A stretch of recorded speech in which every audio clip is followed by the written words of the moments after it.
Mbote bande konyon balangi ya rumeur de Kinshasa. Et c'est un temps de biso pour présenter une émission ya lelo, émission bomesana kolanda na chaîne Abino. Mais lelo bomona que c'est une émission spéciale parce que je ne suis pas seul. Bokomona que à gauche nangai nazalina sans rival. Un grand communicateur que vous connaissez tous depuis l'Afrique du Sud, Azali Moko Yaba pilier la communication en chef de l'État. Nazali na droite nangai na maman Céleste, qu'on appelle souvent la préférée de Dieu. Azali Moko Yaba bato bazali ko panza sango donc na denga jeté pour la chef de l'État. Tozali pena œil du chef. Vous savez pourquoi on l'appelle l'œil du chef? Parce qu'il communique tout ce qu'il voit pour le compte de ses pouvoirs, M. Eric Tiamanga. Alors, Lélo, sans plus tarder, Tozali a trois petits sujets quand même qui préoccupent toute la population congolaise. Sujet Liboso, sujet il y a montée, il y a niveau, il y a tribalisme, na niveau, il y a des Congolais, il y a comprendre que Mabele ya Congo et Zali ya Congolais nyonso. Problème ami balé Zali, limogeage ya Oyo Tobengi ministre ya économie, o les lois Zali déchu, na fonctionnaire, o Azaki occupé depuis plus de 9 mois maintenant. Problème ami ça tout, Zali problème ya Ndeko François Beya, o Akotaki Bongo Boloko, na minute Tozali ko bengaye prisonnier parce qu'à côté peine dans la prison, depuis tout ce temps, Azaki toujours gardé quelque part dans l'air, mais pour le moment, Azali déjà na place naye. Tozali ko benga prison centrale Yamakala. Alors, sans plus tarder, ce sujet au Tozali ko lobela. Et c'est la première fois que tu lobela. Tribalisme na Congo est comme une valeur à protéger. Alors que tribalisme est un défaut qui ne dit jamais son nom. Dernièrement, Tomonaki, monsieur, qui était ministre de Santé d'ailleurs à l'époque, Kabange Numbi, qui est aussi cadre dans Katia Peperde, prononcer des propos très tribal envers Batrebi et Belé aux Kofanda au niveau de la province de Katanga. Maintenant, c'est encore une femme, toujours de même origine, qui s'attaque dans les Congolais au Bazali Kota dans la province Moussousou et Zali Kosa la Batu Passe Belé. Il y a un moni bilombe où il y a communication baillée pour partager la réflexion par rapport à ce sujet-là. Donc, on a des sans rival. Ni nous allons kanisa et ni nous allons reprocher la Madame Dominique Munongo, ou Azali d'abord un élu, Azali élu national, mais de comprendre tes propos à les élus comme Madame Nokonaye, selon yo en tant que communicateur, et puis un Congolais d'origine, de père et de mère, idée n'a pas arrivé. Merci beaucoup, grand communicateur aîné. Je crois que Dominique Munongo a été ce qui est né de classe. La première graduée, la deuxième tomo sous autre tant qu'on a les classes Dominique Munongo azalaka pembe pe kitoko mais oyo nazomona na éviter ce que ça vraiment naza conflit pour longueur dans monde je ne sais pas mais c'est vraiment métamorphosé un peu quelque chose là. Vous avez étudié avec lui? Oui, je crois.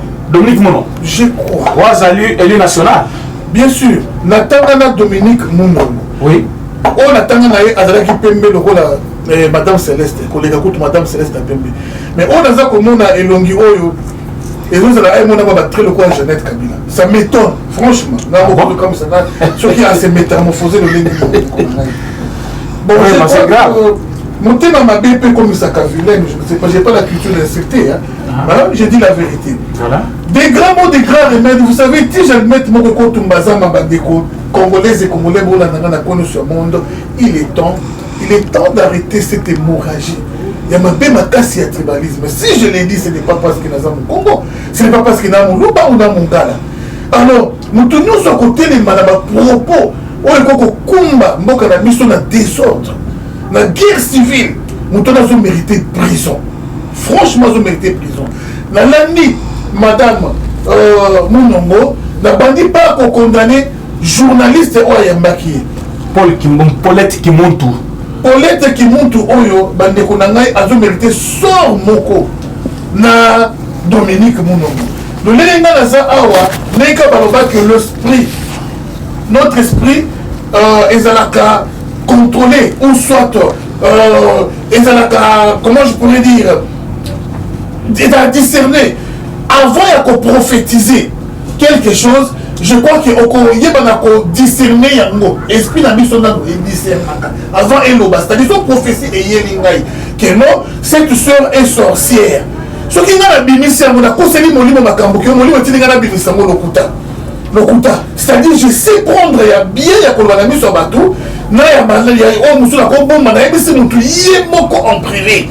Donc quand je me mets devant la chair et qu'il a banni maman koloba oh maman pasteur Azandoki et tu vas dire que non c'est le Saint-Esprit qui disait ce n'est pas moi. Non ça c'est faux. Journaliste était en train de Moutou. Au moins que Moutou a tenu ma propos et comme ma guerre civile. Et tu as obtenu ma propos et tu as diffusé la carte à Mboka. Et tu acceptes et puis on balance à Mboka dans les réseaux sociaux. Ah là c'est vraiment à mériter prison. Ça c'est un de deux. Donc il y a mon nombre. Vous savez, on a toujours dit tel père, tel fils, mais dans mon nom, c'est tel père, tel tous ses enfants. C'est-à-dire un fils, une fille. Dans mon nom, il y a copier caractère, il y a ma parent.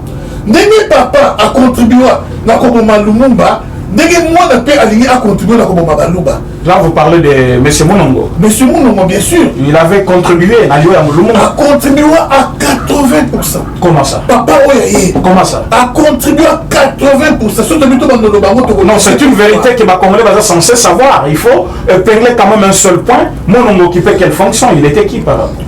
Monongo, n'a pas pour la lignité n'a pas un peu idée. Voilà. Mais, voilà. Mais pour autres gens, plus c'est il y a Dominique. Moi nanaye. Alors moi nanaye, oyo azo traité baluba. Le coup là-bas étranger. Mais c'est bizarre. C'est vraiment bizarre. Alors, il y a le roi Ndaku, chambre basi chambre ni chambre telle. Tu n'as pas les droits au cours de la chambre de c'est toujours la même maison. On compte peut-être dans le loco, on compte peut-être dans la voie. On interdit le balouba et puis plus loin encore. On s'est moqué la maman on est allé moi, qui m'a dit à moi. Moi, n'a habité ils ont péché pour y avoir. Ils ont péché non aller en bois mais la lobby quand tu as péché pour y avoir. Merci beaucoup, merci pour la contribution là yo. Pour la matouba habité émission oyo Madame Dominique Monongo a proposé que Katanga comme un pays balo baba fan de pana bango bakoki konyata na Katanga te émission les qui présentée par Madame s'il faut l'appeler Madame Paulette Kimuntu. Oyo azali journaliste mais journalisme naie c'est comme si atanga mon école mususu que école batunion batangi journalisme parce que na journalisme on dit quand on communique avec objectivité quand on analyse émission mobimba ya politique monte na Madame Monongo on trouve qu'il n'y avait pas l'objectivité on trouve qu'il y avait un message à passer c'est le message de la haine. Ça, ce n'est pas l'objectivité. Quand on parle de l'objectivité, c'est-à-dire quoi? Yo ozali na besoin, il y a un sentiment, na information, vous allez copier ça. Mais dis-moi, vous allez mettre analyse na yo. Analyse na yo, okoki ko batisa moi sentiment, c'est autorisé aussi dans le journalisme. Okoki ko batisa sentiment na yo, mais ça le sentiment, ouais, okoki ko entamer valeur de base, il y a PIT. Mais qu'est-ce qu'on trouve? On trouve que Madame Paulette Kimuntu est allée jusqu'à ajouter lui-même. Ils ont posé question déjà avec une partie des réponses. Alors que Bino Bakatangé, Bozali, moi ma pécalicolo, parce que Bolia Isaka, 40% il y a Congo. Déjà la question avait déjà ce qu'on appelle parti pris. On se pose la question. Katanga Zot Kolissa, Congo à 40% sur base de quel principe? Parce que Tobi Pemiba, Ezeki Kolissa Congo, jusqu'à 60% on peut le dire. Mais on ne peut pas compter revenir à la société de l'État en termes de origine la province. Parce que société l'État Koki Kocha Yango, à n'importe quelle province, tout comme la Kamine Kuna, parce que Kuna minéré Sali. Mais exploiter peut minérer Moussou parce que Kalatel a qui va découvrir peut minérer Moussou dans l'Équateur. Alors que l'Équateur, mais les leçons que Kuna va découvrir minérer belé. Bah quand la société Moussou à l'État, Kuna et peut exploiter comme minérer. Alors déjà Madame la journaliste doit revoir beaucoup de choses dans la courrier à la tête de la classe. Alors, je voulais ajouter une chose. On va revenir vers vous. Allez-y plus vite. On a toujours dit, dis-moi qui tu hantes, je te dirai qui tu es. Voilà. Alors, Tomoni, Paulette, de l'obédience, il y a Moutoumoko. Ni 50% peu de père, ni de mère. Tomoni, ni sous Madame Mounongo, YP, référence n'a pas Moutoumoko, ni de père ni de mère. C'est logique, c'est clair. C'est clair à juger. C'est Katoumbi qui dirige. Alors, si c'est Katoumbi qui dirige, qu'elle dit des lois parce qu'elle est régie. Communication est régie. Le journalisme est régi par une structure qu'on appelle INPC. Est-ce que Batouana va visualiser per émission ou pas? Maman Céleste, Ozali na plateau, Nabiso, Tokoti ka sujet au ce qui n'a pas proposition na binoté. Qu'est-ce que vous proposez par rapport il y a journaliste Ouazali qui véhicule un message de la haine en tant que communicatrice aussi, Ozali na sentiment na yo, Oyebi loi ya mboka na biso, ni lokoki koyebisa Madame Paulette Kimontu na invité na ye Dominique Mounongo. D'abord, merci beaucoup. Na Madame Paulette Kimontu. Tolandakaye na Twitter. Tomo nakaye soke zalaki ke katangete. Mutu mususu toza muluba to kasaya to mutu moko Congo central ache lobi ba propos au Madame Dominique contre tribu mususu. Comment aurait été la réaction de Madame Paulette Kimontu? Voilà. Alaka banda ko Twitter ngo ko créer ba sujet par rapport à ça. Mais ndenge pa yambi mutu na plateau ba pesaka avant sujet au bakolobela. Elle le connaissait. En tant que journaliste puisque eba ke ba propos nezaki ba propos moko régional tribaliste akoka ki pe kolekisa yango te.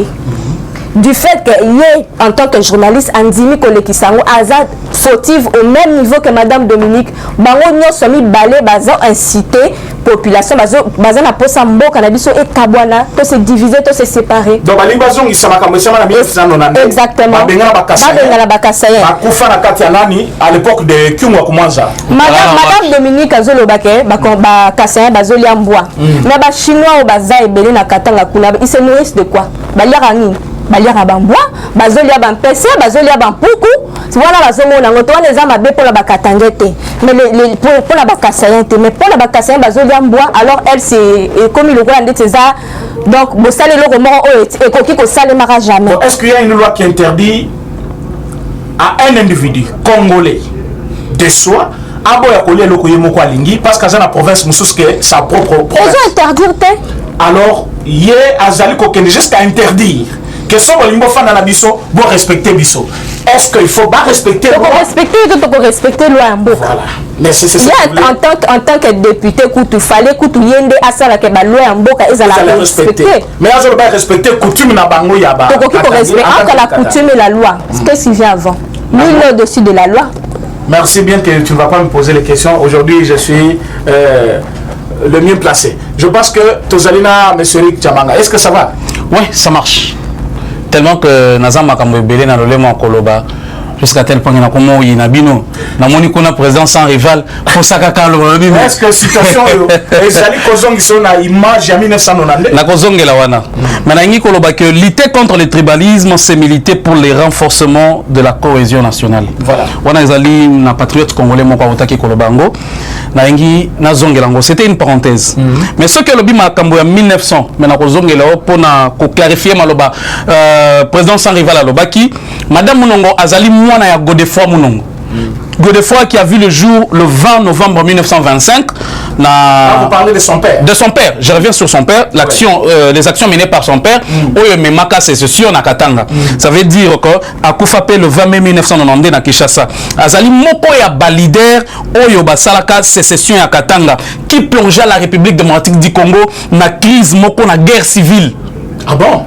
Mais Nazali Kolmakamo Nazali Kolbazali vérifiable. Donc guerre civile oyo telle fille yango alobaki donc tel père telle fille et garçon. Donc ce n'est plus tel père tel fils. Tel tous les enfants. Voilà. Sans distinction de sexe aucune. Alors Nazali Kolobaboye. Madame Mounongo Nazali Kozo Maloba na ye na deux volets. Voilà. Premier volet tozwango na cadre tribalisme Nazali Kolobelango. Bande ko bazali kolanda biso. Parce que balobi makambu ya mbwa. Mais nazali kotuna ndenge Madame Céleste azali kolobao. Ba chinois o bazali kolia mbwa. Mais non seulement basuki wana te mais bazali ko chosifier bakatangé oyo bande ko na bino na Katanga. Qu'est-ce que vous faites? Ce qui vous choque, c'est parce qu'on a dit que vous voulez en bois. Non, non. Problème en bois, c'est nga kutu ndenge ça so ko moni atanya o moko na quartier ba oteka boyelanga. Nalia ka nyonso etambulaka.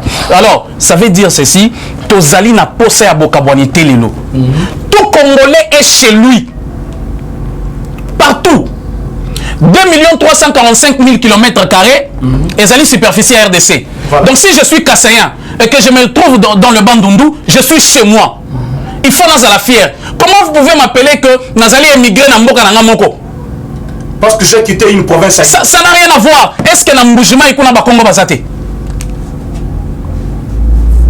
Et puis Makambo Yotang Bazali Kolobaba Kassaïen, Biso Tozali Komona image à le Grand Kassai. Voilà. On parle de Tété là aussi. Parce qu'ils sont du Grand Kassai. On parle de Kanyok. Mais attention, maintenant ils ont leur province en Kourou. Non, ils sont dans la circonscription du Grand Kassai, dans l'espace Grand Kassai. Dans l'ensemble. Le Kanyok. Vous comprenez? Bazali, Nani. Le Pendé. Oui. Bamonion, c'est le Songé. Le Chokwe. Tout, c'est le Grand Kassai. En tout cas, Moutounion, ça allait chez les Songé, il y a les Nandé. Les Babindi. Les Babindi, voilà. Les Bachoko, les Chokwe, c'est ça? Oui, les Chokwe, c'est ça. Nous avons connu à l'époque le Nandé, les Bazimba, qui ont investi, qui ont travaillé dans le Kassai, que j'ai laissé même à Dimbelenge, que j'ai vu un Nandé qui a construit Hôtel Naye, malgré Zaki à Basse, mais à Tonyango, Nakananga 2. Mais responsable dans un Nandé. Un Nandé, ils sont originaires du Beni de Butembo. Il est chez lui. Tout le monde est chez lui au Congo. Toute cette distinction, Wanayake, Mabele Nabiso, oui, le pouvoir, il y a terre et Zalaka, selon Bokoko. Mais aussi longtemps que nous sommes Congolais, nous allons bénéficier de droits égaux, sans distinction aucune. Donc, elle est allée en tant que député national jusqu'à restreindre même le pouvoir. Les limites, voilà. Nous donne. Je dis ceci. Bande Konangaï Bazali Kolanda Biso. Et mon copé Bazali Kolobake, Tozali ne ko interpeller Bakassin Batonge pa na bango. Mon mi bazala qui coproduire et banda qui kotonga wa. Va arriver là parce que c'est surtout ça la motivation aussi. Parce qu'on peut condamner les propos, on peut dire que jamais Moutouazan a pouvoir à Kobenga dans la province, mais quelque part cette interpellation vaut aussi la peine parce que il y a aussi des gens qui aujourd'hui ils préfèrent construire chez autrui, mais ça peut la province. On ne peut pas interpeller en utilisant de mots. Avec incitation. Sans condamne. Tous on a condamné. Mais éveillez au moins les autres aussi à faire mieux chez eux. Qu'est-ce construit chez les autres? Détail moko wa président sans rival à l'Obaki. Abaki que au monique ezali kozonga kaka na mokonzi na bango moko. Alobi kazali princesse Yeke. Alobi et pas ba princesse Yeke et pas bango na tribu na bango Yeke baliaka mbisité. Baliaka poisonté. Magaya bozani ngeza poisonté. Bon, tout le monde a dit qu'il poissonté. Mais ndeko Moïse Katumbi, alobaka récemment awa kazali prince yeke. Mais il y a alobaka mbisi, alia kambisi. C'est kazali yeke te, ateka kape yango. Commerce ya kala. C'est kazali yeke te, po ba yeke ya solo balia ka poissonté. Ndeko Moïse siko lazanani. C'est kazali étranger naturalisé yeke. Prochainement. Merci beaucoup. Nabandeko sur bazali kolanda biso, c'est que vous devez savoir. Quand Moïse Katumbi fut gouverneur du Katanga, à Salaka proposition de loi, loi ou quoi que ce soit, na niveau de Katanga, à lobby congolais nyonso, walingi akota na Katanga, il faut affouter taxe mokoboy. Monsieur Kabila, que nous avons toujours condamné et critiqué, malgré Makamune Yamabe, a télémé la paix Katumbi. Ayebisa Katumbi, Katanga n'est pas une république. Comment tu peux proposer une taxe que Moutou avant à Kota Katanga à foutre ta taxe là? C'est-à-dire aux autres depuis aéroport, c'est-à-dire l'aéroport Union sur Mboka la. Et comme il a la visa. Aux autres Kananga, aux autres Kinshasa, aux autres Nani Équateur. Avant de se rendre dans Lubumbashi, il fallait foutre ta taxe là. Batelemela Katumbi. Aujourd'hui cette même idée, Yakobenga na Batu, Bakota na Katanga te, et Zali Kouta na princesse na ye. Pour y avoir prince, non? Ouais. Maintenant, c'est princesse Yeke qui dit il faut avant Moutounio Sokota na Katanga, à ton madame le panaye. Écoutez, pour construire chez autrui, ce n'est pas quelque chose qui vient de soi. Na cause à la motivé par le commerce que je vais exercer. Na moni que commerce na aussi ma province telle, na Fandiwana. J'ai le droit de construire, c'est le seul Congolais, j'ai le droit. Selon la constitution de mon pays. Ceux qui peuvent avoir le commerce, c'est si nous en avons n'a qu'aucun côté Kanda Kunangai, qu'on construit dans la province Moussous, personne n'a le droit de restreindre ma liberté. Mais cette dame qui est appelée élue nationale, élu du peuple. Azali na kati ya consommer d'abord un désordre. Na kati ya consommer d'abord la haine. Est-ce que mon modèle Oyo, Pembeni ya Katumbi, Naye na chef Naye. D'ailleurs, je vous apprends ça aussi, je vous informe plutôt. Madame Paulette Kimontu ne peut pas jouir de toute sa responsabilité de journaliste. Tal à un individu qui prétend être candidat président. Alors, ce qui montre déjà à la haine contre un régime, à se pencher contre un autre, ça ce n'est plus le journalisme. Parce qu'on constate avec des sentiments. C'est pour cela qu'on interpelle. Structure non seulement côté la presse, bata la émission en a bien. Parce qu'il y a déjà une plainte, je sais, on a déposé une plainte contre Madame Dominique Mounongo. Ceux qui va candidat Dominique Mounongo, il faut d'abord interpeller la femme qui posait des questions, parce que c'est comme ces acquis Koteri, pour se poser ma question, pour que choquer l'espace kassaïen. Merci beaucoup Nabaon Yosubazali Kolanda Bisso, toujours côté un deuxième sujet Nabisso, qui est transfert, il y a M. François Beya, la prison centrale Yamakala. Batubele, Batumboki, Balobi na télévision, mais pourquoi tous ces temps qui n'a amer? Moi, je me suis dit, c'est une question de vie ou de mort. Il s'agissait de la survie de notre nation. Il s'agissait d'un coup d'État raté. Mais, Bato Bazali ko critiquer, c'est parce que Bayebi réellement profondeur il y a problème en athée. Mais Bino, Bozali Bapanzi Sango, Bozali ba communicateur Yamokonzi, Bozali mieux placé à expliquer Bisso pendant tout ce temps, François Beya, Azala Kiwata. Ok, c'est bon, merci beaucoup. Je crois que, excusez-moi, avant il y a quoi entamer deuxième point, je m'aimerais mettre point dans deuxième... premier sujet. Premier sujet dans Bisso, parce qu'on a posé les problèmes. On a parlé, on n'a pas apporté des remèdes. La solution, c'est quoi? Le premier point est le tribalisme. Alors, la solution pour nous, c'est d'aller punir sévèrement et avec la dernière énergie. Nous tournions sur eux à côté les mains.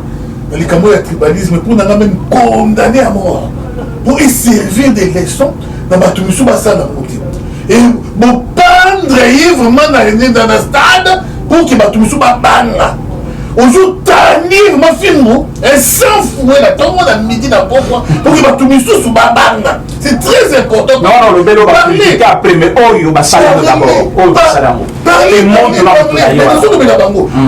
koloba tout suite au message comment ça message ko le kana yepe asali ba bena ya le bien ba koloba simanango et ko le kaka ne mwana non ici il s'agit pas du chien à bord la caravane passe on arrête la caravane film alors bande konanga et kozala bien toujours dans le même sujet.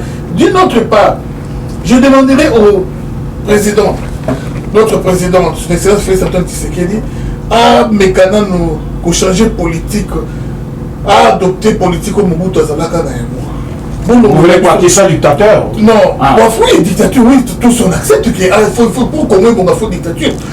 Tous ces nanaïs, n'est-ce pas aux Amoulouba, bâti nous gouverneur l'Équateur. Là, si ça m'a mébélé. Au Congo, le gouverneur de Katanga. Et si ça m'a mébélé, maire de la ville à Tchesoubouzouba, il y a Katanga. Maire de la ville a sémé des zones pendant que je vous parle de Katanga est affaire. Je vous dis. Moto bazo circuler té. Ayi ki bato moto mingi bazaka baluba. Mingi akuyi seli bango. Je vous dis que bato a lobby qui ba côté ville té ba soukaka pembeni ya ville. Na éviter le Lubumbashi, bon, pour d'abord Bakenda Lubumbashi, est-ce que vous connaissez la grandeur de la ville de Lubumbashi? Quand vous allez comme ça va tout que non, par contre la ville té, beaucoup ma moto wapi, et puis vous aurez un client wapi. Déjà c'est une façon à limiter la liberté à bateau. Lubumbashi. Voilà. Président. Vous comprenez un peu ça? Et puis, que siège à UDPS, c'est aussi un autre élément qu'on m'a ajouté. Quelqu'un m'a dit que siège à UDPS, c'est à la ville. Alors que Batomoto est belé, bazaba membre ya UDPS.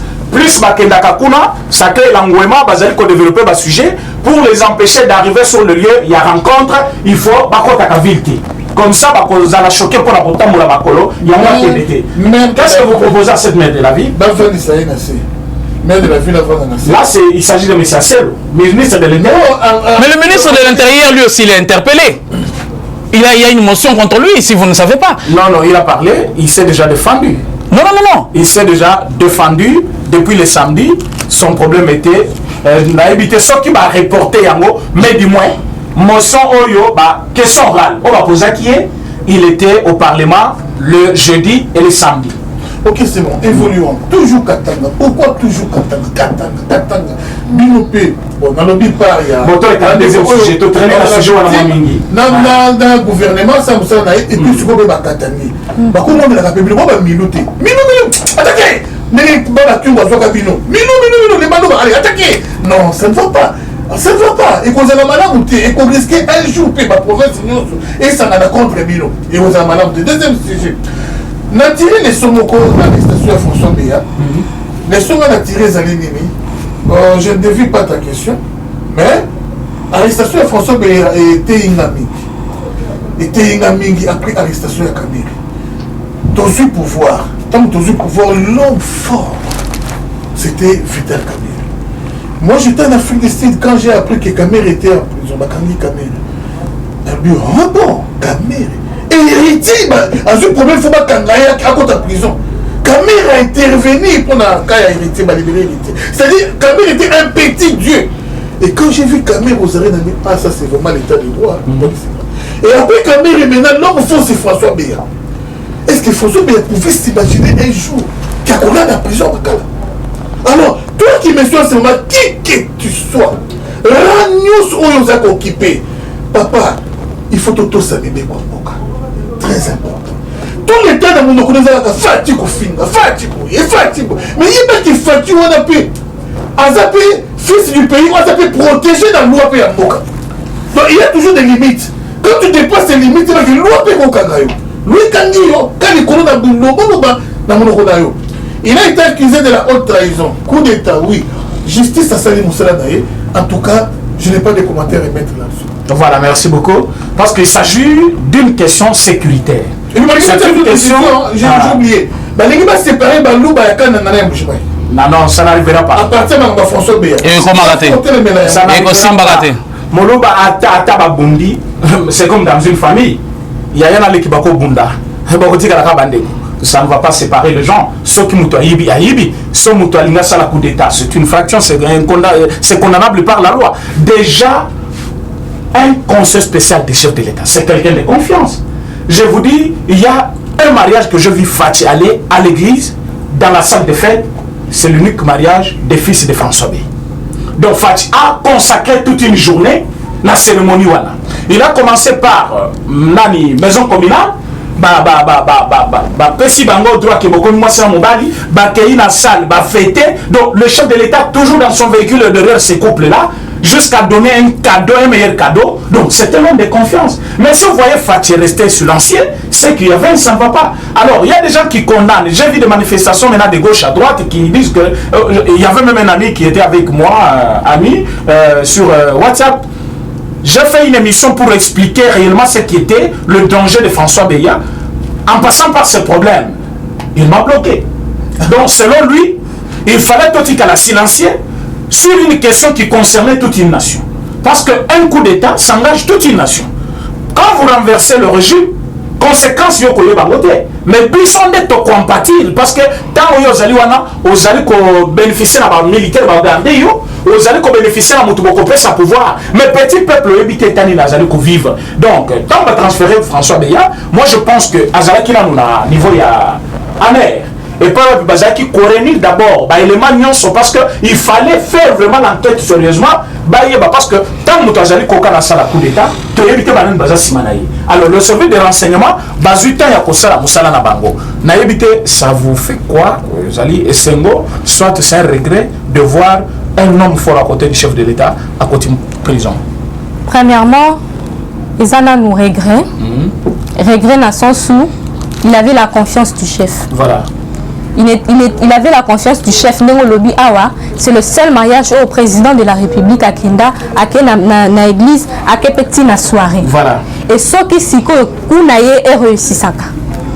République c'est là où se trouve le regret. Au lieu de pouvoir travailler pour le pays, travailler pour la personne qui vous a engagé, qui vous a mis là, vous commencez à travailler pour comploter contre son dos. Des regrets n'angwana. Et Sengonange zappe que justice est ça de manière à ce que Aner et Zui toyaka atolobela makamba monsieur François Béa et Zui ba renseignement possible nyonso oyo et sengi que akende la prison Makala. Tokoki ko commenter belé sur yango te po eza ba question d'ordre sécuritaire. On est content du travail de la justice et continuer na lolenge wana po batu o ya madbe o bazana intention ya ko zongisa mboka na sima batika ba misala na bango nyonso mabe. Merci beaucoup. Mais Cédric, mais je pense que François n'est pas seul. Parce qu'on avait cité quelques généraux, cité quelques bateaux qui ont comploté naïe, ou qui n'a coup. Aujourd'hui, je vois que c'est juste François Béa qui est transféré. Alors, Batunion Sobazaki, cause à la cité, na cité que Bazali, na kat ya Kouana, l'article comme on a mon côté. Quelle est votre analyse par rapport à ça? Na kolinga koloba mingi te na likambango parce que ici ezali ko tozali koloba la sécurité nationale. Voilà. Vous comprenez? Et ça na makambo to koki ko expliquer à to koki koloba te. Mais son transfert est public. Merci transfert. Oui oui. S'il faut parler de son transfert, oui. Nazali koloba boy. François Beya aïba quitté. Voilà. François Beya bakanga qui était na mwasi ya batu. Voilà. Mais François Beya azala qui soupçonné qu'on complotait contre République. Voilà. Vous comprenez? La haute trahison. Très haute trahison. Baki ça très haute trahison.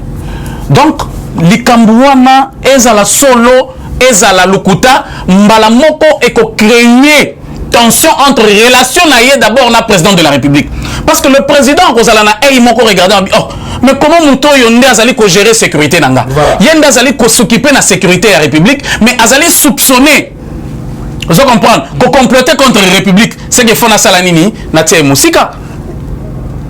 Voilà, c'est en tout humanisme. Mais Mosika Kolumulaye ke Kokangaye. Nazali Kolobaboye.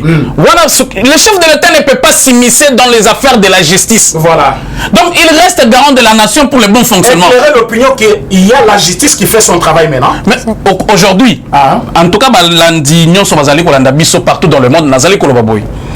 Il y a eu des indices dans ces pays qui ont montré qu'aujourd'hui la République est sur la bonne voie sur le plan judiciaire. Voilà. Nous avons connu des processus dans ces pays que nous n'avions jamais connus au préalable. Voilà.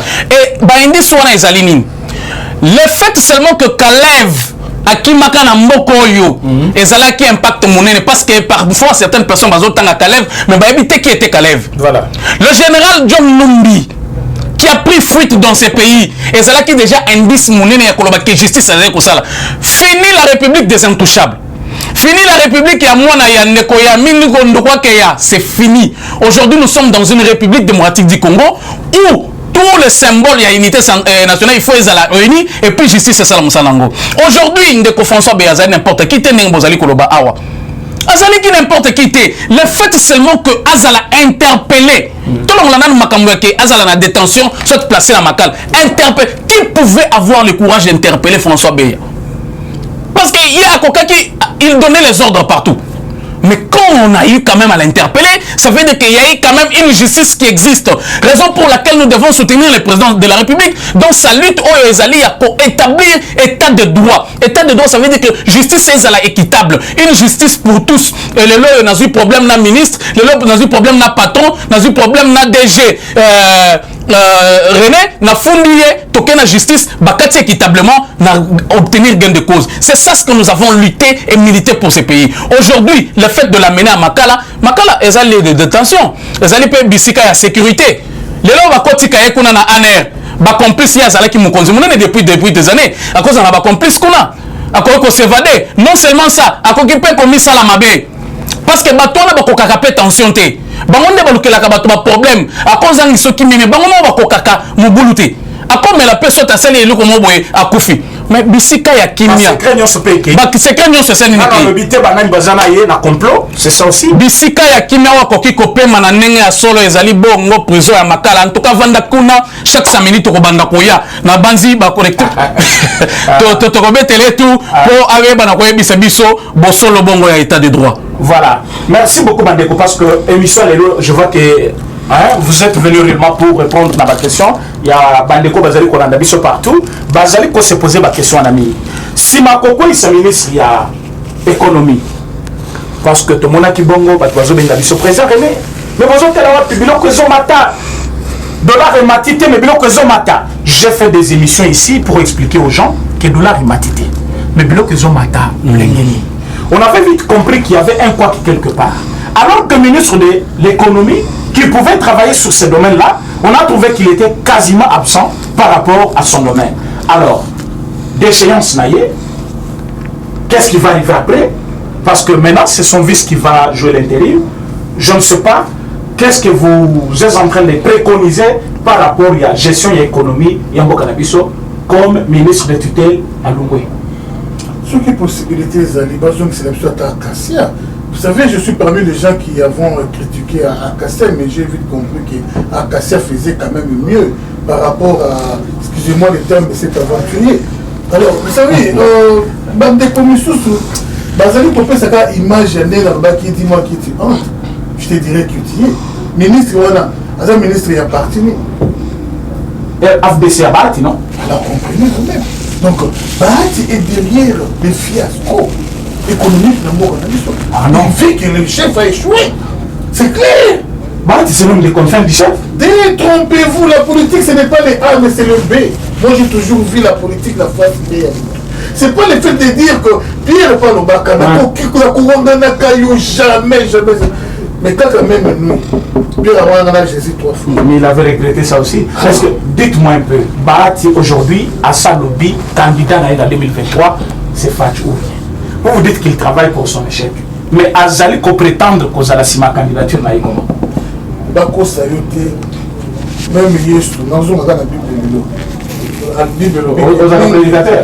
Pasteur Bakole. Pasteur Bakole. Mingi babengi. Ah bon? Mingi na mukula suka. Babenga Seigneur. Jésus obenga na maman je ne vous ai jamais connu. Ce sont les Bahati que vous voyez.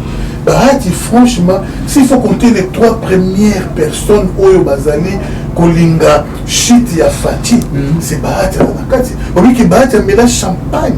Jour où qui Fati a Koufi. On va prendre des Koufita Bahati. Ne me dis pas ça. Ne me dis pas ça. Donc, dans le Sénat, on a changé. C'était parce que les gens disaient, bon, que dans le Sénat, Bazali Koluka par tous les moyens pour utiliser l'article 75 de la Constitution. Aujourd'hui, avec Bahati, c'est la même chose. Finalement, donc, dans le Sénat, on dirait que c'est l'unique endroit où on travaille maintenant. Jour où changer constitution ya mboka et ceux qui président est absent ou a démissionné tel numéro 1 sénat dans le pouvoir jour à changer article là nettoyer parce que Bahati allait pour ou contre le chef. C'est cet article là mais nous avons un problème nyoso on doit voir chance il y a tellement moi ça y a vendu soka tipo da il n'a pas bien première dame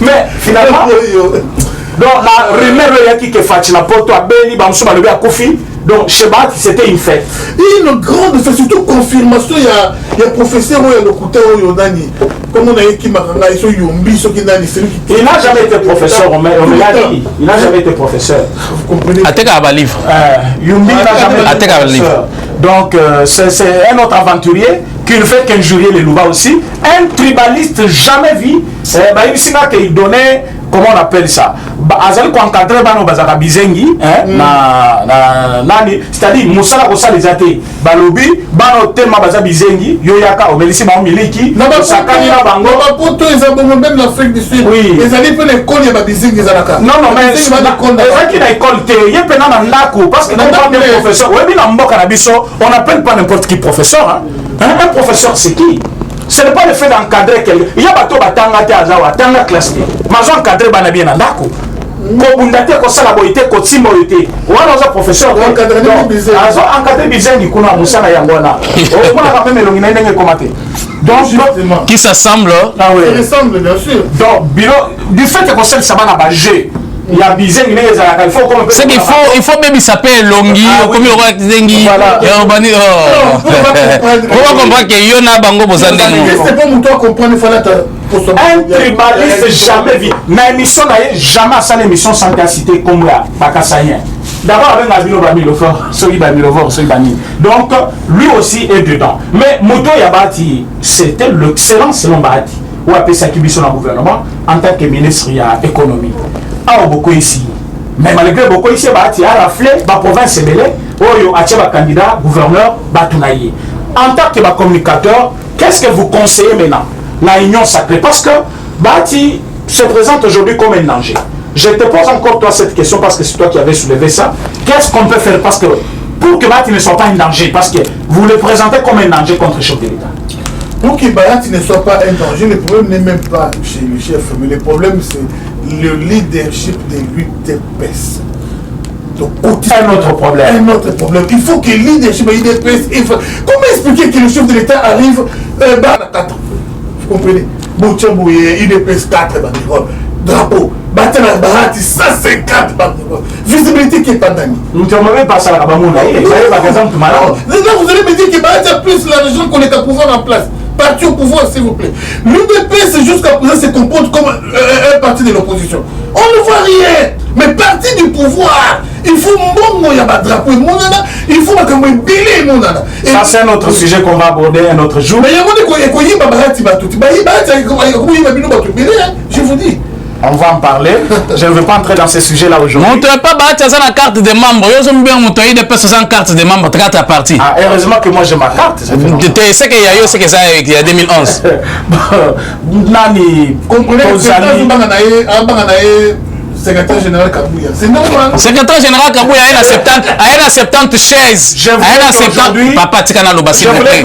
Tikato Loba. Makambo est très important. Je vais vous inviter. Comment Bakoki ko inauguré bako sale la pena article Mobimba, il y a 70 chaises en plastique, ba chaises à 7000 francs. 70 chaises secrétaire général et on a parti le rôle à IDPS. Non, c'est une honte pour un parti au pouvoir. Nous défendons le président de la République et aujourd'hui le président, soyez-en sûrs.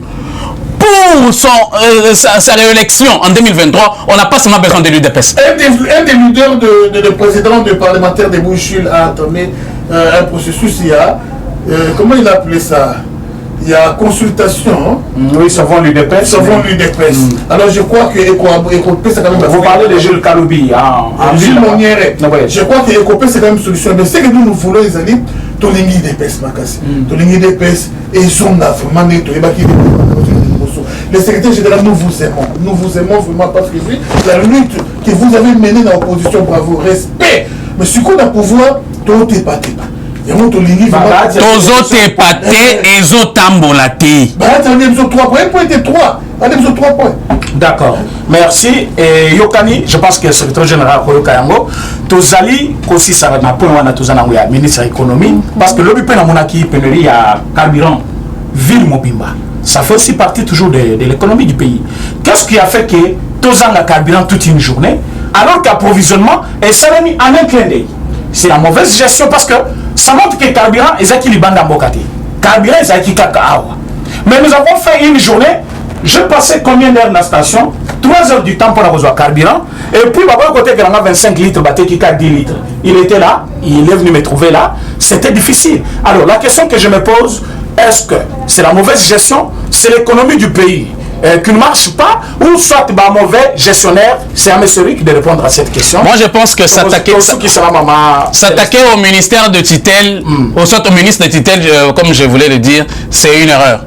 Les députés Oyo Bazangi Moussala na bango babimi na contexte, il y a ba prérogative na bango bazali ko profiter na makambo boye po bali ya kambongo ba sonner batu bambongo. Non mais Bazali couvert Eliezer yete mutolia kambongo na makambo italaki ya décision ministre o esama ki liboso makambo akibasa ya liboso na bandoka bolambongo Poliate pour la destitution. Ah, moninga na yo botanga na ye. Botanga na ye kasi to bolalanda kumoko. Kasi na ye na bango nyonso baza leader moko. Bango nyonso baza ka voter sur liste même de Yanine. Ya MK ya Moïse Katumbi. Nakosi. Non. Merci. Nazali kozonga. Nazali koloba boye papa. Ba député bazangi musala na bango. Babimi hors texte. On se comprendre. Oui.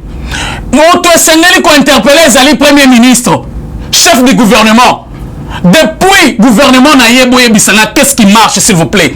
Le chef de l'État a tout mis à la disposition du gouvernement central. Dans tous les secteurs et dans tous les domaines. Bonjour le Belaka Makamboua, ministre de l'économie. Bon, on s'occupe d'affaires sociales. Dans le ministère, il y a emploi. Dites-moi, est-ce que les contrats sont respectés? Combien de Congolais sont piétinés ici, Nazando? Non, mais parmi les expatriés. C'est un ministre sectoriel. Mais je vous dis, au lieu de s'en prendre au ministre, non. Ils ont droit. Interpeller le chef du gouvernement. Et je vous dis, la personne qui pouvait démissionner aujourd'hui, c'est une motion contre Samalukonde. Et lui et son gouvernement, ils doivent tomber. Dites-moi, total na bilongi. Charles Félix Tshisekedi qui doivent rendre rapport en 2023. Et ça va tout en sauté. On le toko voté président de la République, et ça Félix Tshisekedi. Et ça Samaté, et ça ministre de l'économie. Vous comprenez? Alors, ce qui Félix Tshisekedi a fait, on mis sauté dans la minute. Nous avons fait ce rapport, nous avons fait ce bilan. Les gens ont besoin de défendre le bilan à Félix Tshisekedi. Oui, parce que Ezali, côté qu'on a sali boy, le ministre va s'approprier le projet gouvernemental pour la réélection na Bango. À Makambu, il y a 145 territoires. Le ministre Moko, à quelle province na Yarobi, na la Kaki Binonini. Donc, ça la Banzela. Nayo na yete. Mais dans mon gouvernement, le projet initié par le président de la République, nous devons sanctionner et Zali premier ministre. Ayebisa Bisso, chef de l'État, a tenu son à disposition. Pourquoi le ministre n'a pas Zali? Le chef se donne corps et âme. Je ne veux plus revivre dans le Grand Équateur, comme on a Kassai. Le chef a annoncé la descente dans l'Équateur. Bazo Saline Équateur. Aveuglement. Aujourd'hui, les pains, les mêmes personnes qui combattent le chef de l'État matin, midi, soir, sont les mêmes personnes qui vont bénéficier de ministre et du gouvernement à Samalukon. Samalukon a bénéficié de Bambongo, après c'est Piro Loire, Bazou 100 000. Bazou Kimbongo, yo qui combien? Yo c'est la Kawapi. Après c'est la banane. Nekoya IGF, Nazali Koloba, ils allaient vérifiables. Donc il n'y aura pas de journaliste qui on a IGF qu'on a besoin de 100 000 pour créer chaîne. Chaîne on est ça comme ça, mais même journaliste on a des films comme chef de l'État matin midi soir. Voilà, vous parlez. Nous devons interpeller le Premier ministre qui jusqu'en ce jour, son bilan et le bilan du gouvernement est largement négatif. Il rend un mauvais service au président de la République. Merci, je comprends votre émotion, mais dis-moi, Nazali Kolobaboye, vous ne pouvez Bengana dans le prérogative, il y a des députés, Bazali n'a droit à interpeller chaque ministre sectoriel selon son domaine. Ce qui va montrer que le ministre, il y a budget, ministère, il y a budget plutôt, soit ministère, il y a finance, il y a un couac. Il y a quelque chose qui ne va pas, va interpeller ministre à finance, va interpeller ministre à économie, va interpeller ministre selon domaine naïe. Merci beaucoup. Ministère naïe. Écoutez, j'arrive. Mais vous avez directement attaqué le chef du gouvernement, ce qui est déjà une bonne chose aussi, parce que les députés Bakoka qui ont interpellé le Conde, Sama le Conde, qui nous disent au moins, depuis qu'il est là, ce qu'il a fait en tant que Premier ministre. Parce que le Conseil des ministres Ezole Kebele, le chef de l'État donne des grandes orientations, mais lui, qui est le soldat numéro 1 et chef de l'État, dans ce gouvernement qui doit travailler, on trouve qu'il ne fait rien. Mais du moins, les députés n'ont pas raté quand même ou dérapé à leur mission. Bazali n'a droit à Kobenissa, maintenant les ministres peuvent continuer, mais on me dit que c'est pour la première fois décision gouvernement et ministres par l'Assemblée nationale. Ce qui veut dire, c'est leur mission, c'est leur rôle, c'est leur pouvoir, mais du moins ça n'a jamais été fait parce que les députés sont corruptibles. Mais cette fois-ci, elle est réserve, même ceux qui n'ont pas d'accord, cette fois-ci je suis d'accord avec toi, pour avoir mené quand même ce combat jusqu'au bout, jusqu'à limoger quand même ces ministres, que je peux dire incompétents selon moi. J'attends aussi la même chose pour le ministre des Affaires étrangères, qui nous traîne comme de petits enfants avec Karega, ou Azali Kolobakeno, il faut Karega na batunaye, basanga na ki kota la ceux qui makambu, armée na biso le déjà vrai ou faux. Ça ne se fait nulle part. Aujourd'hui na Mouyibi, que ça l'enquête na justice pour bayibi ou pas. C'est déstabiliser aussi les efforts y a armée. Mais normalement parce que armée a lobby toza la preuve.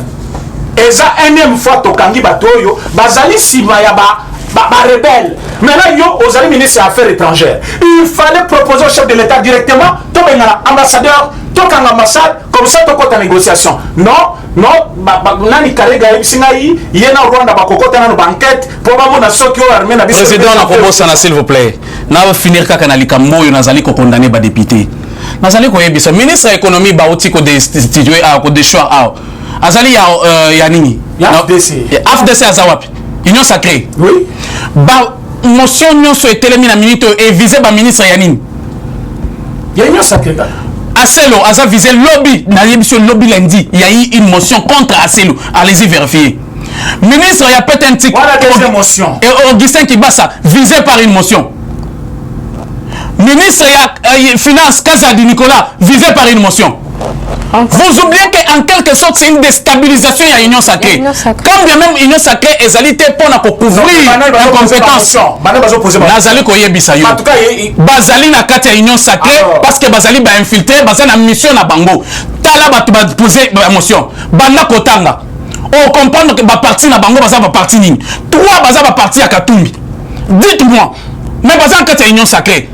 Trois contre 3 ministres réunion sacrée, basé en partie à Katoum. Celle Geneviève Vinagosi, on a apporté contre Kibasa. Il a posé motion. Vinagosi, oui, contre Kibasa Maliba. La gestion na bango, balimoja combien de ministres? Merci beaucoup. Ndesi Kobisika na ngana koma. Oyo lobby makambo ya tribalisme, oyo député à moi na moi sur Dominique. Azali député te. Ba collègue na ye député basali nini? Tu sais pourquoi? Collègue basang vraiment la classe na bango. Waza kipembe siko akomi mwindu. Azali pe kitoko. Osika baby. Papa batanga basia kitoko batanga bango. Bon maman Denise Olobanini. Keba nous sommes dans l'état de droit. Ah na fingi mutute maman Denise za otalier boyo komisi nzambe masumu na malimbi sami. Voilà. Mais jugement personnel peut non dans la kaki sur otalipe tel bobi qui no wana nzamba sale lungi bien. L'union ko yibisaka ki ami dada Jeannette Kabila basai lungi moko. Jeannette Kabila est reconnue dans Makamboyo. Jeannette Kabila est reconnue dans Makamboyo. Boza la gestion na bino, bozali ko potana nango. Mais c'est comme si tu avais causé la case de départ, autre baki qui mélange à bateau na union sacrée et cause la couvert na immunité. Parce que ceux qui bazali couvert na immunité bien sûr, mais bazali ko fragiliser maintenant union sacrée. C'est Maman Céleste qui va nous donner cette réponse. Parce que comme un système bien organisé pour fragiliser le chef de l'État en passant par sa majorité. Qu'est-ce que vous en dites? Bon, par rapport à Nyonso Bolobeliawa, il faut qu'on rejoindre l'idée du chef que le Premier ministre a ça à Salate. Ce qui te lobby, avant de quitter, ils ont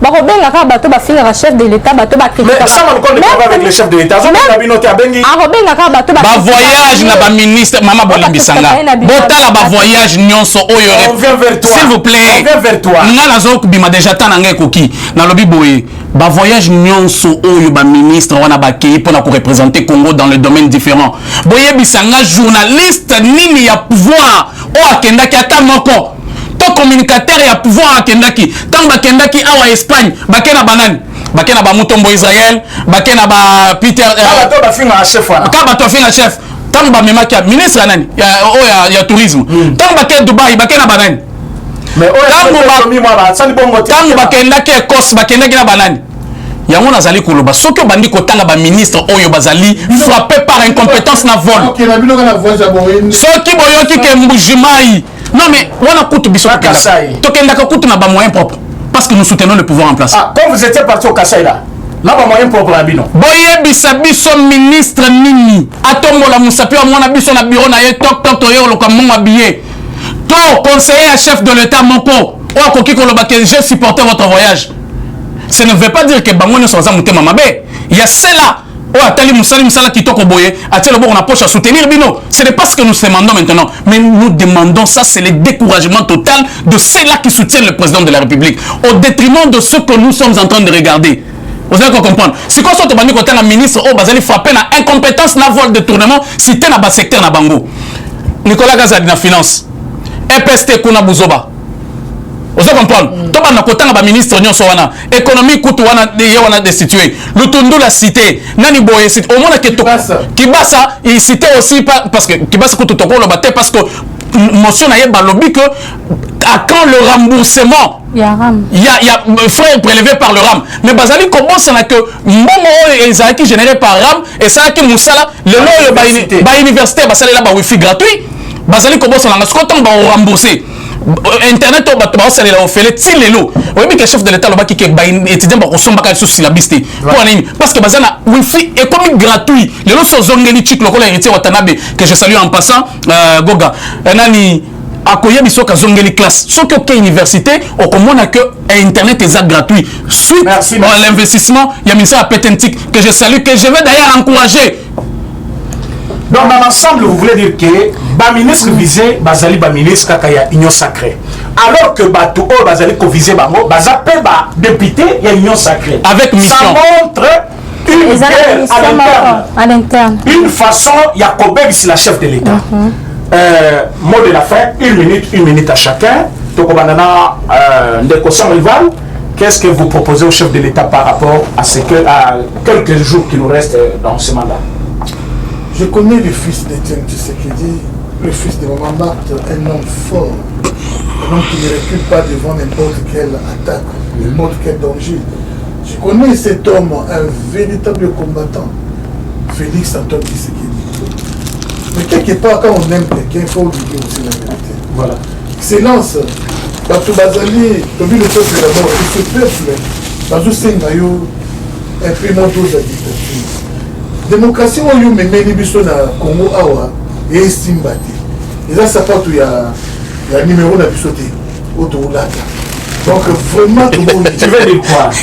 Toboyi yango vraiment. La démocratie. Toboyi.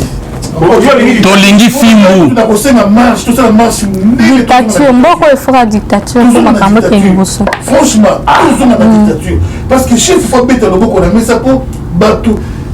Apparemment comme si il est en train de travailler seul.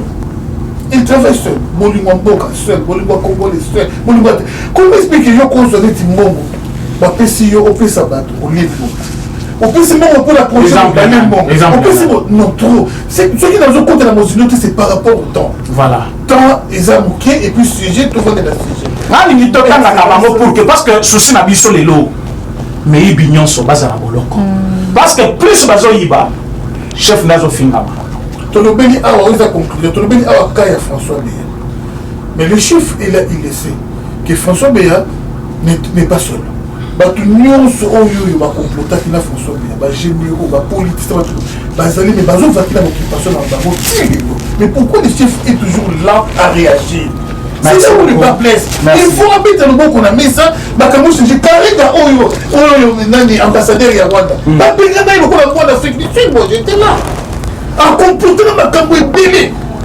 Abomisi na bato na Afrique du Sud. Abomisi bato opposant ya munene ya nani ya Kagame ba bombi na Afrique du Sud et l'hôtel ni na Michelangelo. Michelangelo c'est l'hôtel le plus sécurisé d'Afrique du Sud. Babomi. Aza espère na makambo kobomisa bato. Espère na quoi na comploter contre les coup d'état contre ma chef. En tout cas c'est mauvais. Mais ça faut vraiment bien beaucoup de ça bien. Vous avez un ministre sectoriel qui a accepté que non, Karega Tikala et puis va faire la banquette. Mais ces ministres qui là, tout le monde continue, tout le monde parce que les ministres on est égal à qualité à Moïse Katumbi. Mais quand même que à ça qui déclaration dans la Congolais va cause ma capture dans la face A, dans la face B. Ou même si Katumbi a postulé, il est candidat na yé. Fati, le coutage. Voilà le tourneau là, non? Le tourneau là, le coutage. D'accord. Maman Céleste, une minute seulement, on n'a plus de temps. Donc, ça, la émission spéciale Loki. Moi, personnellement, l'ancien chef de l'État a adopté dictature. Ndenge de kosa rival à outil au Sénat. On voit qu'on a dit ce Sénat démocratie. L'UDPS a lutté pendant 37 ans. L'UDPS a lutté pour la démocratie. Mais seulement les réalités sur le terrain. Même président Lobakango, Bandila Lobby, nous avons critiqué certaines choses, mais en arrivant au pouvoir, nous nous sommes aussi rendus compte de certaines choses. Na makambo na état autozanango. On peut expliquer président qu'on défendre bilan d'engeni bilok dollar et matite bilok et matite. Voilà. Le ministre, Songito Zalaki, le ministre avait une terreur. Alingaki a travaillé pour le bien du président. Le président va payer.